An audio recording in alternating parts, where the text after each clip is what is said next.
অতিরিক্ত প্রোটিন কিন্তু আমাদের কিডনির উপর চাপ সৃষ্টি করে, অর্থাৎ অতিরিক্ত প্রোটিন থেকে অ্যামোনিয়া তৈরি হয়, ইউরিয়া তৈরি হয়, যেগুলো বার করার জন্য কিডনিকে অতিরিক্ত পরিশ্রম করতে হয়।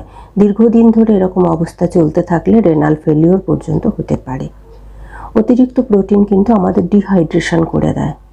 ডিহাইড্রেশনের ফলে কিন্তু যে যে সমস্যা দেখা যায়, যেমন চোখে ঝাপসা লাগা, ক্লান্তি, স্কিন শুকিয়ে যাওয়া, চুল শুকিয়ে যাওয়া, রুক্ষ হয়ে যাওয়া, এই সমস্ত সমস্যাও দেখা দিতে পারে।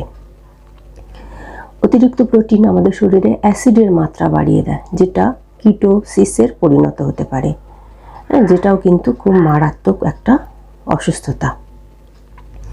অস্টিওপোরোসিসের কারণও হতে পারে কিন্তু হাই প্রোটিন সাপ্লিমেন্ট ইনটেক, কারণ এই যে প্রোটিনগুলো আমাদের সাধারণত শরীর হাড় থেকে ক্যালসিয়াম, ম্যাগনেসিয়াম এগুলোকে শোষণ করে ফেলে, তা এই কারণে আমাদের কিন্তু হাড়ের ভঙ্গুরতা বাড়তে পারে। হাইপোগ্লাইসেমিয়া, যারা সাধারণত ডায়াবেটিসের ওষুধ খাচ্ছেন কিংবা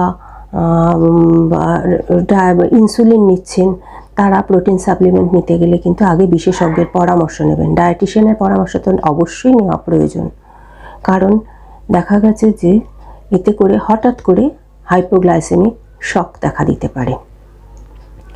যারা অতিরিক্ত প্রোটিন সাপ্লিমেন্ট নিচ্ছেন তারা ভাবছেন এই তো আমার ওজন কমবে, এই তো আমার মাসল বিল্ড আপ হবে, কিন্তু ব্যাপারটা তা না।